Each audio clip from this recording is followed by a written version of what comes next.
अस्सलाम वालेकुम, very good evening to all of you. Dawn News पर इन फोकस के साथ मैं हूं नादिया नकीर। गुज़िश्ता रोज़ जस्टिस अतहर मिनल्ला के इख्तलाफी नोट के बाद ऐसा लगता है कि जैसे आइनी बहरान शिद्दत इख्तियार करता जा रहा है या मज़ीद आने वाले दिनों में बहुत सारी और बातें की जाएंगी लीगल एस्पेक्ट के हवाले से। जस्टिस अतहर मिनल्ला ने अपने इख्तलाफी नोट जो कि 25 सफ़ों पर मुश्तमिल है, जब वो मंजर आम पर आया तो इसमें बहुत सारे ऐसे नुकात उन्होंने लिखे और ख़ुसूसन वो बात लिखी जिसमें उन्होंने कहा कि इंतखाबात का जो असखुद नोटिस केस है वो 4-3 से मुस्तरद हुआ था, जिसके बाद हुकूमत ये कहती आपको नज़र आई कि फिर जो 3 रुकनी मेंबर बेंच का फ़ैसला है वो फ़ैसला होता ही नहीं, उसका कोई लीगल हैसियत ही नहीं है। बहरहाल अब देखना ये है कि आने वाले दिनों में किस तरह से इस मामलात का हल निकाला जा सकता है। गुज़िश्ता रोज़ ही हमने देखा कि कौमी सलामती का इजलास भी हुआ, उसका जो एलामिया अगर आप देखेंगे तो उस एलामिया में वाज़ेह तौर पर यह कहा गया है कि दहशतगर्दी के ख़िलाफ़ एक जामे ऑपरेशन का ऐलान किया जाएगा। तो आज का सवाल हमारा यही है, हमारे पास आज जो हमारे मोहतरम मेहमान होंगे लीगल एक्सपर्ट्स हैं, बड़ा हाई पावर्ड लीगल पैनल है हमारा, जिनसे हम जानने की ये कोशिश करेंगे कि क्या इन तमाम बातों के बाद इंतखाबात की जो इम्कानात हैं उसमें मज़ीद कमी वाक़ई हो रही है। क्योंकि आज हमने ये भी देखा कि वज़ीर ख़ज़ाना इसहाक़ डार साहब ने जहाँ उन्होंने मुल्की मईशत का जिक्र किया, IMF के हवाले से जिक्र किया, वहीं उन्होंने इंतखाबात का जिक्र कुछ इस तरह किया कि आइनी बहरान पैदा कर दिया गया है। 7 रुकनी मेंबर बेंच 9 से 7 हुई, 7 से 5, 5 से 3, और उसके बाद उन्होंने कहा कि 10 अप्रैल तक वज़ारत ख़ज़ाना को पाबंद किया गया है या वफाकी हुकूमत को पाबंद किया गया है कि उन्होंने 21 अरब रुपए पंजाब के इलेक्शन के लिए देने हैं। साथ ही उन्होंने इसी प्रेस कॉन्फ्रेंस में ये भी कहा कि जो वज़ारत दिफा है उन्होंने सिक्योरिटी के हवाले से पहले ही माजरत कर ली है, और फिर हमें ये भी पता है कि 3 रुकनी मेंबर बेंच ने एक सिक्योरिटी प्लान तरतीब देकर ऐलान करने का भी कहा है। अब आने वाले दिनों में क्या होता है ये एक बहुत बड़ा सवाल है, और आज जो डेवलपमेंट हुई जिसमें जस्टिस काजी फाइज ईसा ने भी, उनका भी जो फ़ैसला था असखुद केस का, जो कि 20 नंबर हाफिज़ कुरान वाला केस था, उसमें जो सर्कुलर के हवाले से उन्होंने बात कही उससे भी बहुत सारी बातें नज़र आ रही हैं। तो आया ये जो इख्तलाफी नोट अब सामने आ रहे हैं मुअज़्ज़ज़ जज साहिबान की जानिब से, क्या ये किसी सूरत उस 3 रुकनी मेंबर बेंच के हवाले से किसी किस्म की कोई चार्जशीट है? आज इसी सब पर बढ़ेंगे। मैं एक छोटी सी ब्रेक लेती हूँ, जब ब्रेक से हम वापस आएंगे तो अपने मोहतरम मेहमानों का मैं तारुफ कराऊंगी। जैसे मैंने कहा, a high powered legal panel to discuss all of this. क्या इंतखाबात के इम्कानात मज़ीद कम होते जा रहे हैं?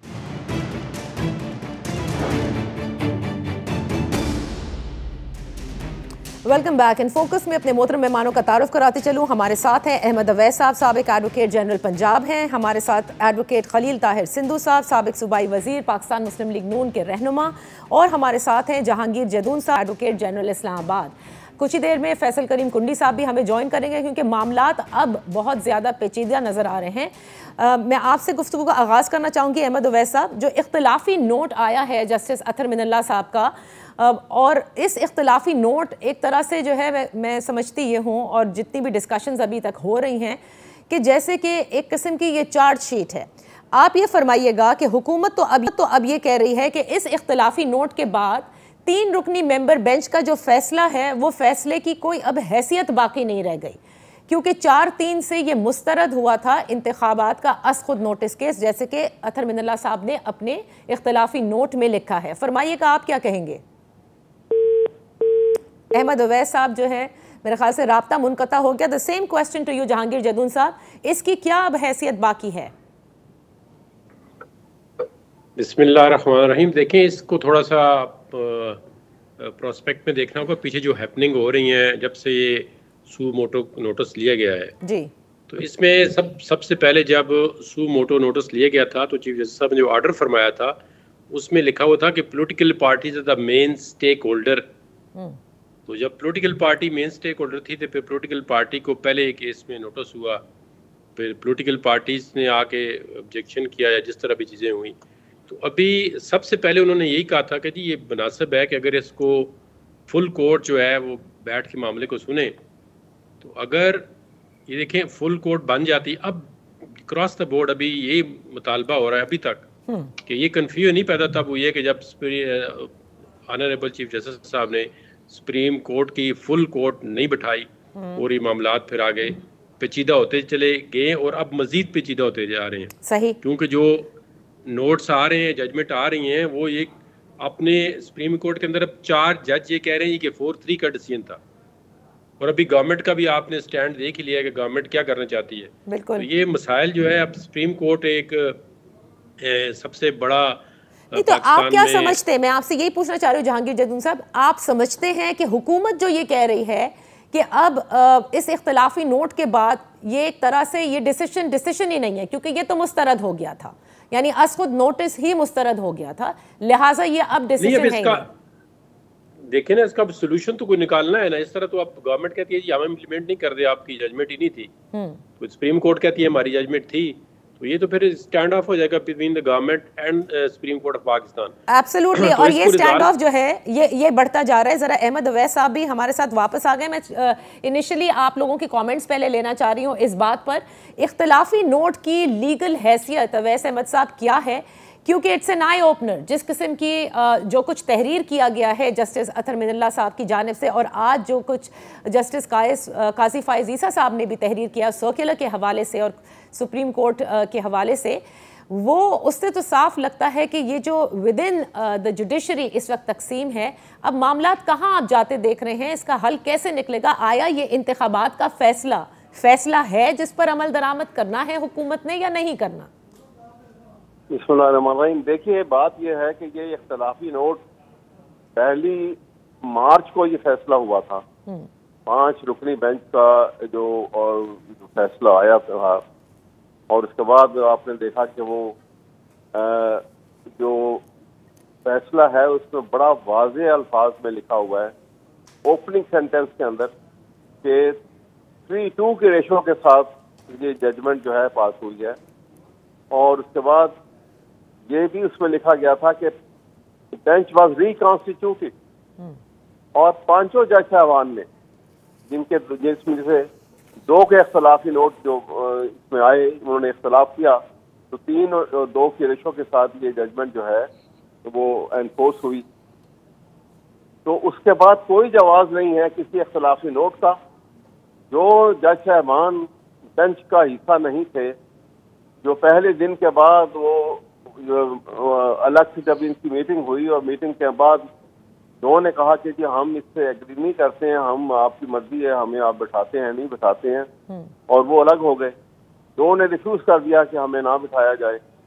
तो 5 रुकनी बेंच बाकायदा लिखा गया जिसके ऊपर तमाम जज साहबान ने अपने साइन किए हैं। उसके बाद ये बिला जवाब है इस किस्म का ऑब्जेक्शन रेज करना, ये तो ऐसे लगता है कि ये मोटिवेटेड हैं, कोई आई डोंट नो कि कैसे किस अंदाज में ये सुप्रीम कोर्ट में जज साहबान किस तरीके से चल रही है। जजमेंट 5 जजेस की जजमेंट हो, मेंबर बेंच की हो, या 3 मेंबर बेंच की हो, या 2 मेंबर बेंच की हो, it is judgment of Supreme Court. इसको नहीं कहा जा सकता कि ये जजमेंट सुप्रीम कोर्ट की नहीं है। By all intents and purposes ये सुप्रीम कोर्ट की जजमेंट है और यही जजमेंट एनफोर्स होगी।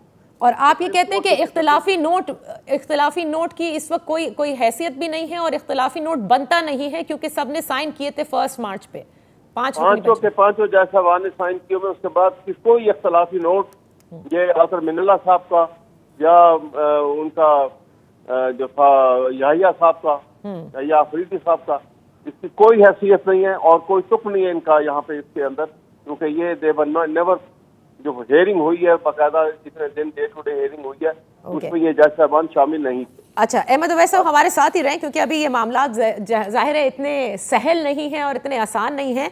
मैं ज़रा इसमें कमेंट लेना चाहूँगी एडवोकेट खलील ताहिर सिंधु साहब। आपने सुना क्या कह रहे हैं अहमद अवैस साहब? वो कहते हैं बनता ही नहीं है इख्तलाफी नोट, लेकिन आपकी जमात और जो दीगर जमातें इस वक्त हुकूमत में शामिल हैं वो तो न सिर्फ एतराज़ात उठा रही हैं, बल्कि अब इस इख्तलाफी नोट के बाद वो तो ये कहती हैं कि अब तो ये डिसीजन बनता ही नहीं है।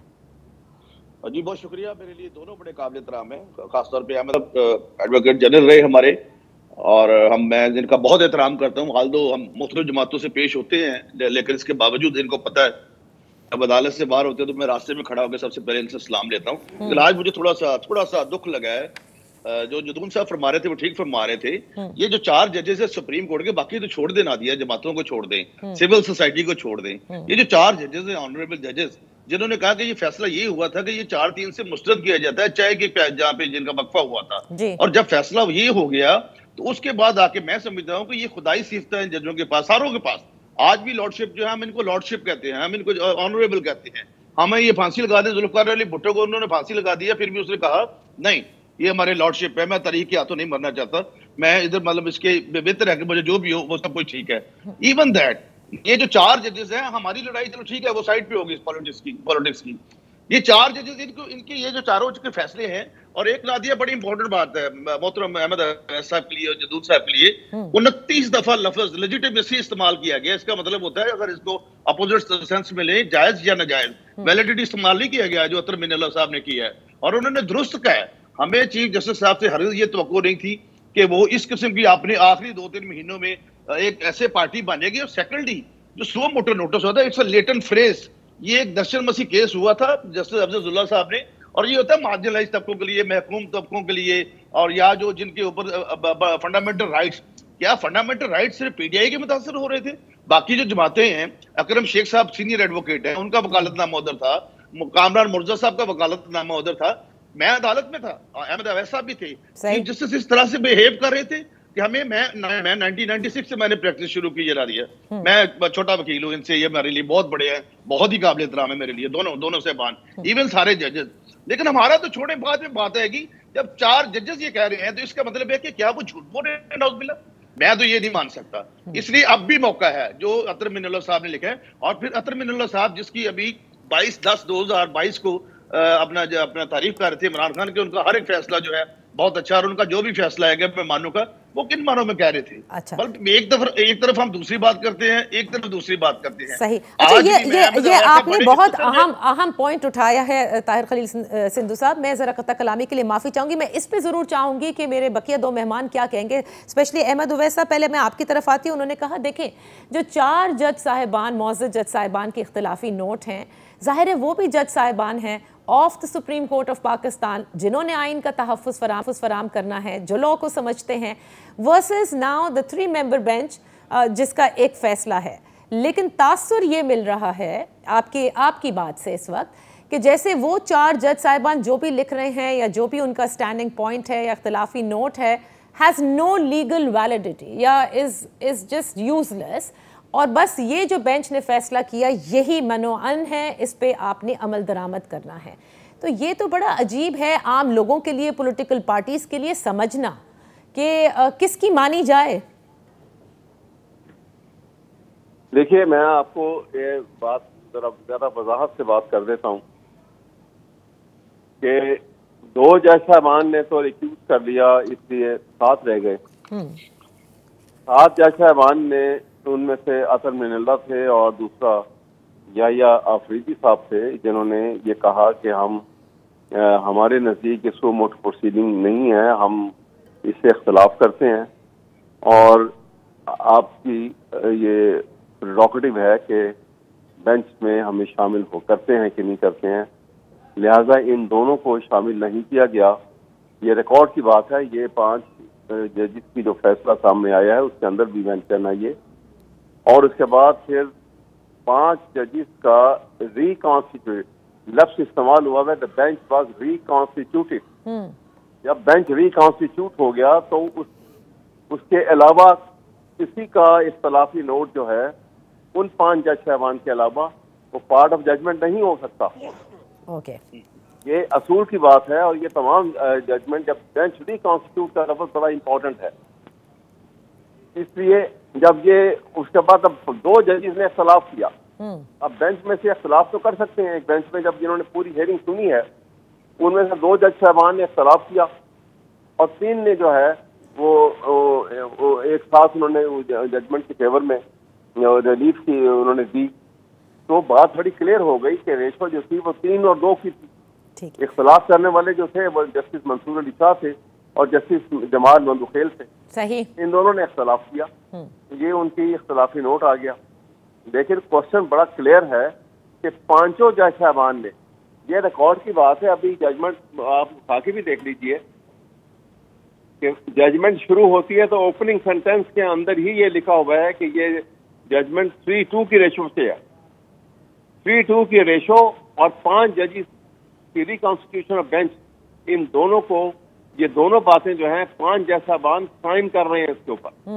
अब उसके बाद कौन सी गुंजाइश रह जाती है कि ये जज, ये जो बेंच का हिस्सा ही नहीं थे, वो अपने इख्तलाफी नोट लिखें और उसकी बुनियाद के ऊपर कहा जाए कि जनाब ये तो सूरत हाल मुख्तलिफ है और ये तो मेजॉरिटी जजमेंट है और ये ऐसे है और ऐसे है। ये तो सुप्रीम कोर्ट को ये तमस्सुर उड़ाने की बात है।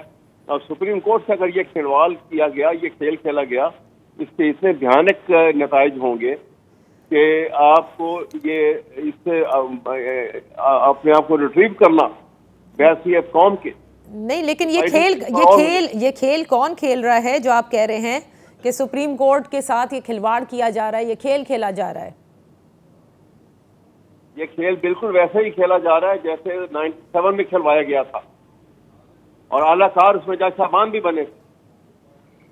यह बड़े अफसोस की बात है और बड़े दुख की बात है हमें। और लीगल फर्टर्निटी जो है बड़ी पर्टर्ब है इसके ऊपर।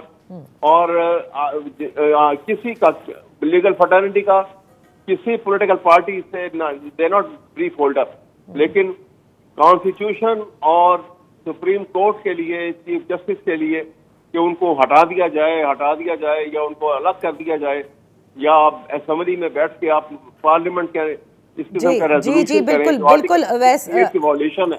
हाँ जी अहमद अवैस साहब, हाँ ये खतरनाक सूरत हाल है। अहमद अवैस साहब, फैसल करीम कुंडी साहब भी हमारे साथ हैं और ये जिस करारदाद जिक्र किया है, ज़रा बनता है ये कि ये किस किस्म की नज़ीर हम आने वाले वक्तों के लिए छोड़े जाएंगे। फैसल करीम कुंडी साहब, पार्लियामान एक करारदाद मंजूर करती है कि वज़ीर आज़म सुप्रीम कोर्ट के फैसले पर अमल दरामद ना करें।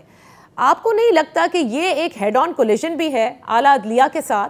और दूसरा, अगर आने मुस्तकबिल में फिर तो हुकूमतें यही किया करेंगी कि अदलिया का फैसला समझ में ना आया तो पार्लियामान एक करारदाद मंजूर कर ले कि जी प्राइम मिनिस्टर बिल्कुल इसके ऊपर अमल दरामद ना करें। बिस्मिल्लाहिर्रहमानिर्रहीम। देखें, ऐसी कोई बात नहीं है। देखें, पहली बात तो ये है कि सुप्रीम कोर्ट का एक बेंच बना जो कि 2 दफा गालिबन टूटा और वो जो है वो 3 रुकनी बेंच बना और उसके बाद ये फैसला होना था कि ये बताया गया कि ये फैसला 3-2 से हुआ और जो कि बाद में और कल भी आपने देखा कि अतर मिला कि उसके बाद जो है वो फैसला जो है वो क्लियर हुआ कि 4-3 से हुआ। और जब आप एक चीज, अगर आप मुझे बताएं कि मैं एक मिसाल दूं, अगर पार्लियामेंट में एक करारदाद पेश हो या एक बिल पेश हो जिसको जो है वो पेश किया जाए और उस पर जो है कहा जाए कि हम इस करारदाद को मंजूर नहीं करते और स्पीकर मंजूर नहीं करते, स्पीकर कहते नहीं ये करारदाद मंजूर हो चुकी है, यस उसमें ज्यादा है, तो उसके बाद उसकी गिनती होती है और गिनती में बताया जाता है कि कितने मेंबर किस साइड पे और उसके बाद उसका फैसला होता है। यहाँ पर जब एक चीज आ जाती है कि 4-3 से हुआ है, अब आप कहें कि जी नहीं, अब आप जो है अकलियत का जो है फैसला जो है अक्सरियत पर हावी और आप इसको मानेंगे क्योंकि अकलियत ने फैसला किया और अक्सरियत इस चीज को माने, तो फिर आप कहें कि इस चीज को माने तो क्या चीज को मानिए? तो ये चीजें जो है ऐसे आप कहें कि नहीं, आप जो चीज भी आए और उसको आप माने। पार्लियामेंट देखिए कानूनसाजी के लिए होती है। पार्लियामेंट अगर आज कानूनसाजी नहीं करेगी तो क्या करें? आप फिर बता दें कि हम इसको डिबेटिंग क्लब बना दें, फिर हम कह देते हैं कि बिल्कुल ठीक है जी, ये कानूनसाजी भी जुडिशरी करे और फिर बजट भी कल ये बनाए, MPA मैंने भी ये बनवाए, वज़ीर आला भी। ठीक है, लेकिन फैसल करीम कुंडी साहब, अब देखिए जो हालात हैं, अभी रिसेंटली आपने देखा पंजाब में वज़ीर आला भी इसी तरीके से बना ना, एक दफा फैसला होता है कि आपने पार्टी के हेड के कहने पे वोट देना है और उसी चंद दिनों में फैसला होता है कि नहीं, आपने पार्लियामानी लीडर के कहने पे वोट देना और इस शख्स को वज़ीर आला बनाना है। तो फिर ऐसी चीजों पे जब हो, फिर अगर आप शहीद जुल्फ़िकार अली भुट्टो का कत्ल करें, उसको शहीद करें और बाद में माने कि हमसे जो है गलती हुई है, क्या शहीद जुल्फ़िकार अली भुट्टो वापस आ सकता है? आप मुझे वापस दिला सकते हैं मेरे पार्टी के चेयरमैन कि सिर्फ सॉरी और गलतियां कहने कि हमने गलती कर ली उस वक्त ये थी? तो आप देखें, माजी में जो है वो नजरिया जरूरत चलती थी, अब नजरिया सहूलत चलाएं तो फिर ये चीज नहीं हो सकती। तो यानी आप भी ये कहते हैं जो मरीम नवाज साहिबा कहती हैं कि सहूलत कारी फराहम की जा रही है इमरान खान साहब को? हम ये नहीं कह रहे। हम देखिए, हर इदारे में अच्छे, मैं ये नहीं कहता सारे सियासतदान हम बहुत अच्छे हैं, हम में भी अच्छे बुरे लोग हैं, मीडिया में भी हैं, आप ये भी कह सकते हैं कि अदलिया में और फौज में भी हो सकते हैं। हम सारे इंसान हैं, उसमें अच्छे बुरे लोग होते हैं। लेकिन देखिए, ये चीजें आज अगर डिबेट होती है, आज अगर हम ये तनकीद करें कि हम क्यों कर रहे हैं, अगर आप ऐसी चीजें न करें जिसके ऊपर आपका तनकीद हो सके। हमने माजी में फैसले माने, न मानते हुए हमने माने। हमारे पार्टी के वज़ीर आज़म को आप बिल्कुल सही ना मानते हुए भी फेडरेशन नहीं करना माना। लेकिन देखिए, आज हमें ये फैसला तो करना पड़ेगा ना कि इस मुल्क को किसने चलाना है। आप बता दें इस मुल्क को किसने चलाना है, तो फिर वही लोग चला लें। अच्छा, अगर मैं बोलूं कि मैं आपकी जगह अगर फैसल करीम कुंडी साहब ये आप कह रहे हैं ना कि अब ये वक्त आ गया कि फैसला करना पड़ेगा कि मुल्क को किसने चलाना है, और वाज़ेह तौर पर आपकी बातों से ये समझ में आता है कि आप भी इस 3 रुकनी बेंच पर तनकीद भी कर रहे हैं और आप इसके फैसले को नहीं मानते, जैसे कि पार्लियामेंट ने एक करारदाद मंजूर की है। जहांगीर जदून साहब, मामलात तो ये फिर काफ़ी ख़तरनाक हैं। एक ये कि अदलिया के विदिन हम देख रहे हैं कि एक तरह से अदम एतमाद का इजहार किया जा रहा है, फिर एक तरफ पार्लियामान है जो करारदाद मंजूर करती है, वज़ीर आज़म से कहती है कि बिल्कुल उन्होंने इस फैसले पर अमल दरामद नहीं करना। हल क्या होगा? नहीं, देखें, इसके हल के लिए आपको इसका रूट काज पे जाना पड़ेगा। देखें, जो 4-3 जो जज थे, 4 जज साहबान, उन्होंने इसके मेरिट को डिस्कस नहीं किया है। हम सारे वकील बैठे हुए हैं, कुंडी साहब भी मेरे ख्याल में माशाल्लाह मेंबर पार्लियामेंट भी हैं और बड़े फहम फरासत है। देखें, आप इसका बेसिक रूट काज ये था कि अगर नंबर 1 अगर फुल कोर्ट बन जाती तो किसी पार्टी को, किसी शख्स को उंगली उठाने का मौका न मिलता कि ये 4-3 है, 3-2 है, 4-7 है, 5-3 है, जो भी है, व्हाटएवर इट इज। नंबर 2, देखें, उन्होंने ये कहा था कि अगर लोअर हाई कोर्ट के अंदर भी देखें, लोअर हाई कोर्ट ने जजमेंट इनके हक में दी थी, स्टिल उन्होंने कहा जी वहां पे एक ICA पेंडिंग है, कंटेम्प्ट पिटिशन पेंडिंग है, और पेशावर हाई कोर्ट के अंदर 4-5 जो है पिटिशन पेंडिंग है। अब वो अगर देखें ना, वो अगर डिसाइड होकर सुप्रीम कोर्ट के अंदर आ जाती तो फिर भी ये मामला 4-3 वाला ना खत्म हो जाता। उन्होंने तो बेसिक ये कहा है कि ये पिटीशन मेंटेनेबल नहीं है 184(3) के अंदर। उन्होंने ये उनकी ओपिनियन से हम इसलिए इत्तेफाक करते हैं कि इसी सुप्रीम कोर्ट के अंदर 12 जज की ये जजमेंट है, वो इस सुप्रीम कोर्ट में बाइंडिंग है कि अगर कोई हाई कोर्ट के अंदर मैटर पेंडिंग है और वो अपीलेबल मैटर है, उसकी अपील अवेलेबल है, तो फिर 184 की जुरिस्डिक्शन आप क्यों एक्सरसाइज कर रहे हैं? ये असल बेसिक पॉइंट था। अगर वहां पे जज जो है उस बेसिक पॉइंट पे जो है ना, अब देखें ना, अगर बंदे की इंटेंशन ठीक हो तो सारे मामला ठीक हो सकते हैं। अब माजरत के साथ चीफ जस्टिस साहब ने एक जहन में चीज बिठाई हुई थी कि मैंने फैसला इस तरह करना है और बेंच इस तरह बनाना है, तो वो आगे फिर देखें क्या हालात हो रहे हैं। वो कंट्रोवर्सी तो ऑटोमेटिकली उस बेंच के बनाने में, फिर उस बेंच के उनको, अब जब उन्होंने लिखा था कि political parties are the main stakeholder, जब पोलिटिकल पार्टी आ गई तो उन्होंने 2 जज साहिबान पे ऑब्जेक्शन ले लिया, उन्होंने रिक्यूज कर लिया। तो उस दिन चीफ जस्टिस साहब कह रहे थे कि उनका तो रिक्यूजल का कोई ऑर्डर ही नहीं है। अब देखें ना, हर रोज एक नया बीच में निकाल के ले आ रहे हैं। आप ये करें जी कि आपके पॉलिटिकल थिकेट है, पॉलिटिकल क्वेश्चन है, बाहर जाके हल करें, जो इलेक्शन कराते हैं आप मिल बैठ करें। बहरहाल इस जो इख्तिलाफी नोट है, इससे मामलात यहाँ तक जरूर पहुंच गए हैं कि अब पॉलिटिकल पार्टीज हमें नजर आ रही हैं कि इट्स टाइम कि हम बैठकर एक ग्रैंड डायलॉग करें, जिसमें पाकिस्तान पीपल्स पार्टी भी है, जिसमें आज फवाद चौधरी साहब ने भी जिक्र किया है। लेकिन कौमी सलामती का कल जो इजलास हुआ, उसका जो एलामिया आया, उसको हम आइसोलेशन में नहीं देख सकते। उसको भी बड़ी इंपॉर्टेंस वैसे भी PTI भी अटैच कर रही थी, लेकिन एलामिया के बाद क्या इंतखाबात के इम्कानात और मजीद कम हुए हैं? जब वापस आएंगे तो अपने मोहतरम मेहमानों से पूछेंगे कि ऐसे में अगर अमलदारी ना हुई अब सुप्रीम कोर्ट के डिसीजन की, तो फिर मामलात कहां तक जा सकते हैं और किसके लिए सबसे ज्यादा खराब हो सकते हैं। Right after this very short.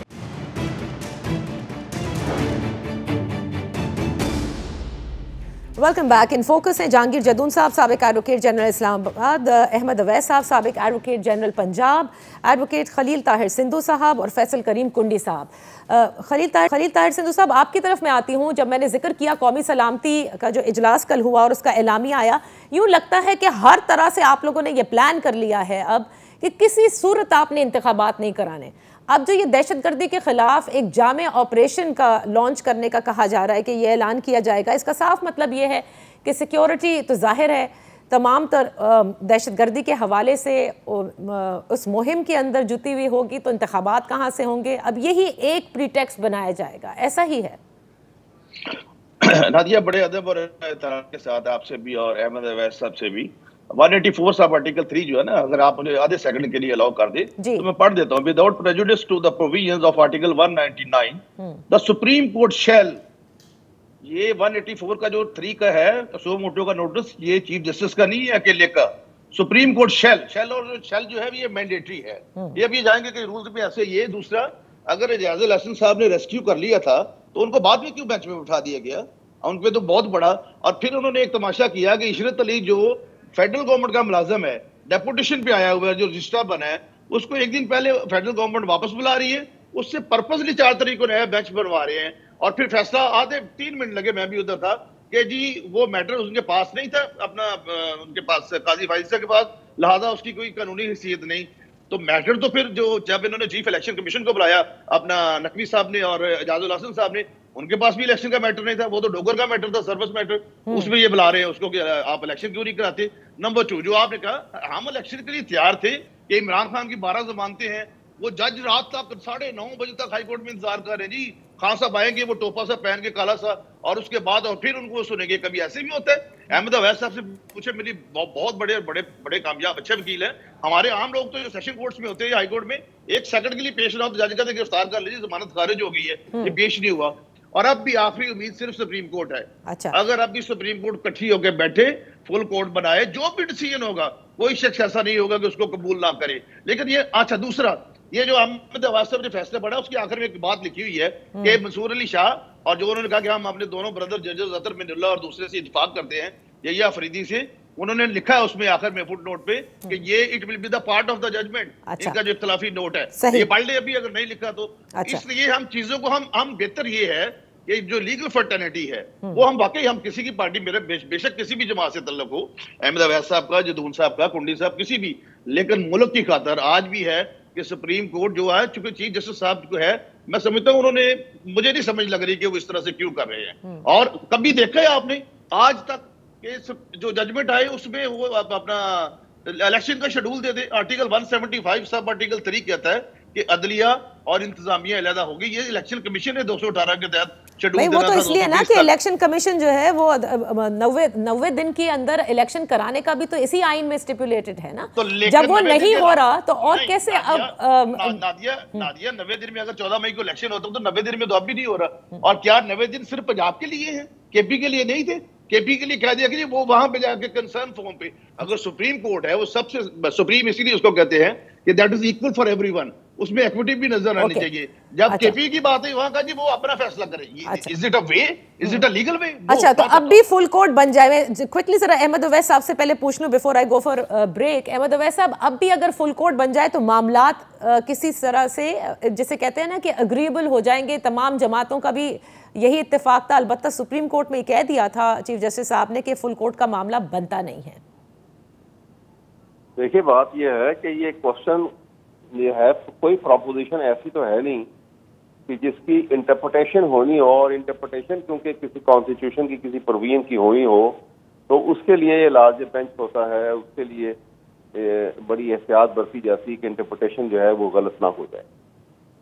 अब यहाँ पे जो सूरत हाल है वहाँ पे इंटरप्रिटेशन की बात के लिए तो फुल बेंच नहीं बनाया जा रहा, क्योंकि जो प्रोपोजिशन है वो तो बड़ी सिंपल है कि कॉन्स्टिट्यूशन में 90 दिन लिखा हुआ है। हाँ, लिखा हुआ है 105 आप पढ़ लें, आर्टिकल 224 को पढ़ लें, वो कहते हैं कि election shall be held not later than 90 days. ये कॉन्स्टिट्यूशन का मैंडेट है। कॉन्स्टिट्यूशन के पाकिस्तान के आइन में अगर एक फुल स्टॉप या कॉमा को आपने बदलना हो, तब्दील करना हो, तो आपको 2/3 मेजॉरिटी ऑफ द 2 हाउसेस चाहिए। बिल्कुल सही। तो ऐसे आइन को आप मोम की नाक बना के अब आपने अपनी जरूरत के मुताबिक खुद ही बदलते रहें और उसको डिफाई करते रहें जब आपकी तबीयत में वो फिट ना आता हो, और जब आप चाहें कि इसको ऐसे इस्तेमाल करना तो ऐसे कर लें, और फिर पार्लियामेंट में तस्दील करें जज साहबान की और मजाक उड़ाएं जजमेंट का भी, तो ये किसको आप ये फेवर कर रहे हैं? अच्छा। ये निज़ाम जो है एक स्टेट का, पूरे निज़ाम को दरहम बरहम और खराब क्यों किया जा रहा है? सही। आपको वापस लेके जाऊंगा उसी स्टेज के ऊपर, ठीक, जहां भी मैंने पहले बात हुई थी। अहमद अवैस साहब, 1 मिनट आप कता कलामी के लिए माफी चाहूंगी। Let me take a very quick break से वापस आते हैं तो यहीं से इसका करेंगे। आप ये कहते हैं कि फुल कोर्ट की इसमें कोई गुंजाइश ही नहीं, क्योंकि कोई आइन को इंटरप्रेट नहीं करना, ऐसा कोई मामला नहीं है। Let's take a break.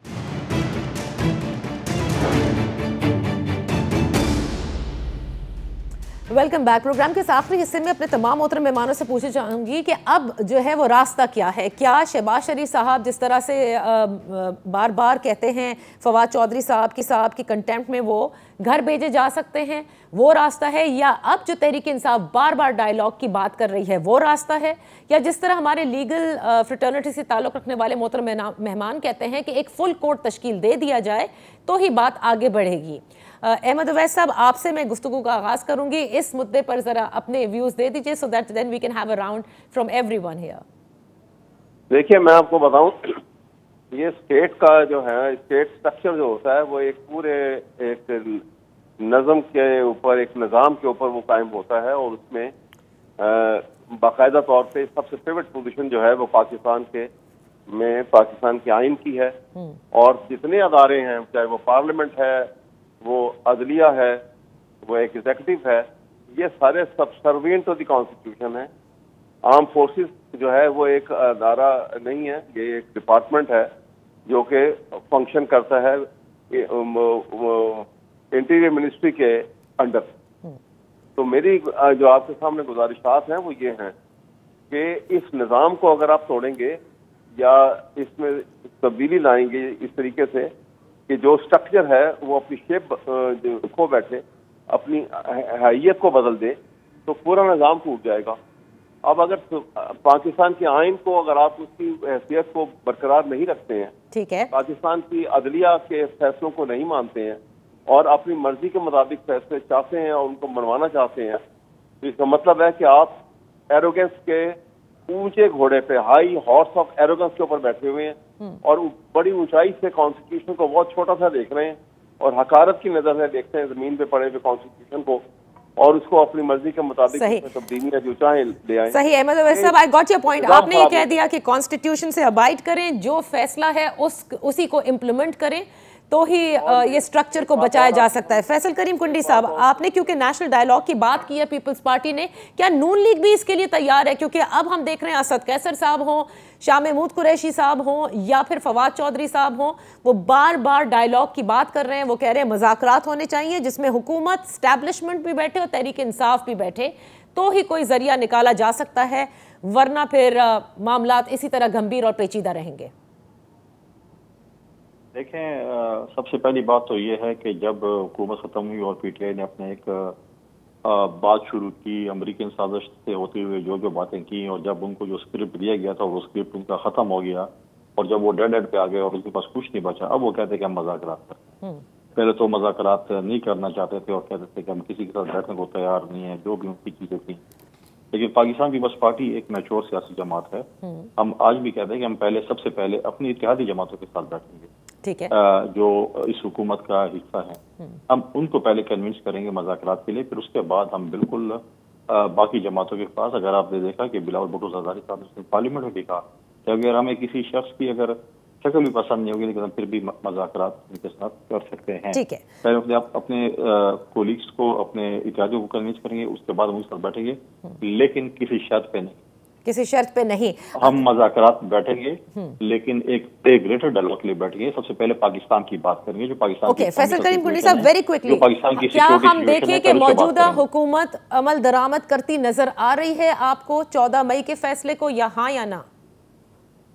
देखें, ये तो अब मेरे एक दोस्त ने यहाँ पर बात की कि जी आप वो जो है हुकूमत इस चीज को देखिए, आप ऐसे फैसले जब करेंगे तो उसके ऊपर डिबेट तो होगी। आप कहें कि नहीं, माजी में फैसलों का डैम भी हमने बनाना है, हमने फंड भी हमने करना है, बाकी चीजें भी आपने करनी है, तो पहली बात ये कि वही हमने कहा कि डायलॉग्स होने चाहिए, इस मुल्क को किसने चलाना है। अच्छा, इसमें आप तमाम स्टेक होल्डर्स को बिठाएं और ये फैसला करें कि मुल्क जो है वो सियासतदानों चलाना है, जुडिशरी चलाना है या एस्टेब्लिशमेंट ने चलाना है। अगर चलाना है जुडिशरी है तो फिर ठीक है, हम दाले लगा लेते हैं, दे देते हैं कि बजट भी आप बना लें, आप भी आप कर। जदून साहब, आप क्या कहते हैं, what is the solution to it, full court या फिर ग्रैंड डायलॉग? देखें जी, चाहे फुल कोर्ट हो चाहे ग्रैंड डायलॉग हो, सबसे बेसिक चीज़ ये है कि जिसको कॉन्फिडेंस ऑफ द पीपल हो और अक्रॉस द बोर्ड जो है ट्रस्ट हो कि ये चीज़ जो करेंगे इसके वे फॉरवर्ड है। अगर फुल कोर्ट हो जाती तो आज ये मामला ही नहीं आते। अगर ये पॉलिटिकल क्वेश्चन है, ये डायलॉग के जरिए हासिल करना चाहते हैं तो डायलॉग भी होना चाहिए, लेकिन इसको अक्रॉस द बोर्ड जितनी भी स्टेक होल्डर हैं, जितनी भी पार्टीज हैं, जब तक उनको इन चीज़ों पे कॉन्फिडेंस नहीं होगी, we can not move forward. ये तमाम चीज़ें सेटल हो सकती हैं, लेकिन अक्रॉस द बोर्ड जितने भी स्टेक होल्डर हैं उनको इन पे कॉन्फिडेंस होनी चाहिए। अच्छा जी, यही सवाल मेरा ताहिर खलील सिंधु साहब के साथ है। बता दीजिए ताहिर साहब कि किस तरह से आप समझते हैं, फुल कोर्ट हो या फिर ग्रैंड डायलॉग, दोनों में से क्या बेहतर ऑप्शन है इस वक्त इस तमाम मसले के हल के लिए? देखिए, दोनों मसले हैं, दोनों के लिए हल निकल सकता है। दूसरे नंबर पे जो कुंडी साहब ने कहा, मैं कोलैबोरेट करूंगा कि कभी ये कोई साइफर का बयानिया ले लिया, अगर अमेरिकन जिनको मिल ले तो बहुत अच्छा है। अगर हम में से किसी को अगर इनको वोट दे दे, अपना गाड़ियां दे दे केपी गवर्नमेंट को, जब इनकी गवर्नमेंट थी, तो बिल्कुल ठीक है अमेरिकन, मतलब और हमें कहीं बैगर्स क्या कहते हैं, नॉट चूजर्स, कभी कुछ कहते हैं। और अब भी इमरान खान कह रहा है परसों कि मैं इलेक्शन को देखूंगा, मैं मानूंगा रिजल्ट के नहीं मानूंगा, उसकी गारंटी कौन देगा? कोई है यहाँ पे कोई बंदा, कोई अदारा उसकी गारंटी दे सकता है? अच्छा जी, अहमद अवैस साहब आपकी तरफ आती हूँ वापस। वही सवाल है मेरा आपसे, अगर अमल दरामद नहीं करती 10 को वजारत खजाना रिलीज नहीं करती फंड्स, तो फिर सुप्रीम कोर्ट किस हद तक जा सकती है अपने फैसले को अमल दरामद कराने के लिए? देखिए, बात यह है कि अव्वल तो ये इतला है, शायद आपको भी आई होगी, कि फेडरल गवर्नमेंट ने 10 बिलियन रुपया जो है वो जमा करवा दिया है इसी मद में, जो उन्होंने उनकी रिक्वायरमेंट थी उसमें। तो इसका मतलब है कि फेडरल गवर्नमेंट जो है वो अमल दरामद कर रही है सुप्रीम कोर्ट के फैसले को, उसके मुताबिक उन्होंने ये पैसे जमा कराए। सही सही। और दूसरी बात यह है कि अगर आपने, जैसा दूसरा सवाल का हिस्सा था कि सुप्रीम कोर्ट के फैसले पर अमल दरामद ना किया गया डेलिबरेटली, तो सुप्रीम कोर्ट जो है वो आखिरी हद तक जाएगी और जाना चाहिए। Otherwise supreme court will lose its currency in the eye of people of Pakistan. Okay ji, बहुत बहुत शुक्रिया, thank you so much for participating. Unfortunately वक्त खत्म हो गया, आने वाले दिनों में ही पता चलेगा कि तमाम तर तारीखें सुप्रीम कोर्ट की जानिब से जो दी गई हैं इलेक्शन कमीशन ऑफ पाकिस्तान को पंजाब में इलेक्शन कराने के लिए, उस पर अमल दरामद होता है, फुल कोर्ट बनता है, एक ग्रैंड डायलॉग शुरू होता है, यह मामला मजीद पेचीदा होते जाते हैं। That's all for today. कल आपकी खिदमत में फिर हाजिर होंगे, अपने मेहमानों का शुक्रिया अदा करते हुए, और आप सबका भी इजाजत दीजिए। अल्लाह हाफिज।